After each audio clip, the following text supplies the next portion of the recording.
Hey, today I'm going to share with you probably the most popular recipe in this house, and that's Papa Chow. And it's Rascal's dinner, his breakfast and his dinner. And I make all his own food. He's 12 years old, full of energy. We go for a walk every day for at least a mile, and he can keep up with the old man. So it's really been great for him. So I switched probably about 3 years ago and just started making his own.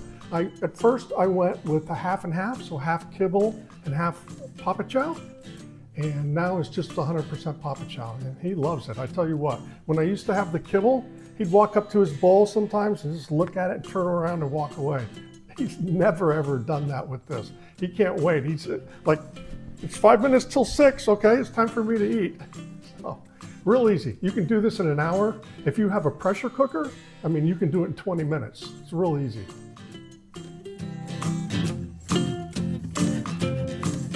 Today I'm going to share with you my basic recipe.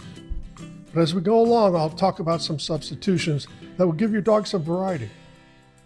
Now, of course, I need to remind you that I'm a chef, I'm not a veterinarian, and you should always check with your vet before changing your dog's diet. Pumpkin is a high fiber source of vitamins A, C, and E, as well as potassium for your dog's eyes and skin. And one of these small pie pumpkins usually yield about 14 ounces. You can also use sweet potatoes if you prefer. 2 of the average size ones are sufficient. And you can also use canned pumpkin. Just make sure it's 100% pumpkin and not pie filling. Next, we'll cut up 4 whole carrots and add it to our pumpkin.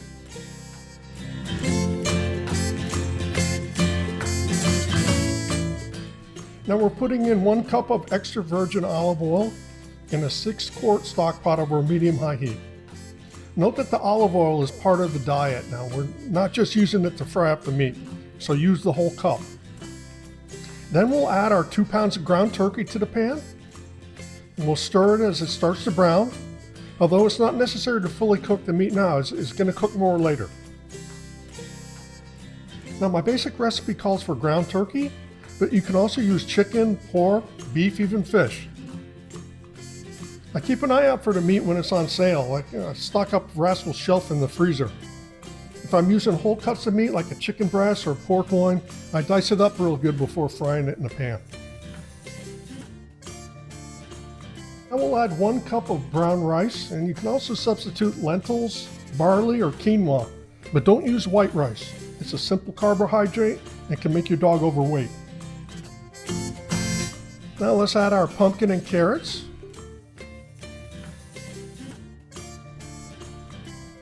Along with 2 cups of water and 1 cup of green peas.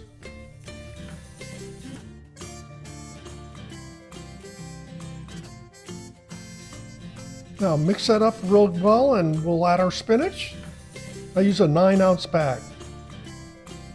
Of course, the greens are great for your dog, so feel free to substitute kale or broccoli in the same amounts. Now, of course, the spinach doesn't want to fit in my 6-quart pan, so I gently pull up some of the meat mixture to expose the spinach to the heat, and it'll wilt really quick. So the hard part's done. Reduce the heat and cover the pan and let it simmer for about 45 minutes. You want to check it and stir it every 15 minutes or so. And you can check the brown rice to ensure it's done, as this will take the longest to cook. If the pot starts to look dry, you can also add a little bit of water as needed. So once it's all done, we'll pull it from the heat and let it cool down for a bit. And then I add about a half a cup of Canine Complete. It's a multivitamin powder. Consult the label for the correct amount for your dog. And again, you should consult with your veterinarian first. And now I use a wire masher to break up the mixture and combine everything really well.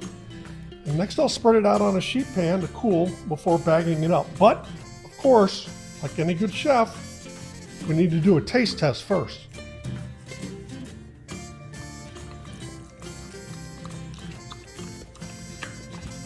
So I guess he likes it. If you have a vacuum sealer, they come in really handy when packaging up the Papa Chow. I especially like it when Rascal goes to visit his cousins. I can individually portion each meal so I know he's getting the correct amount.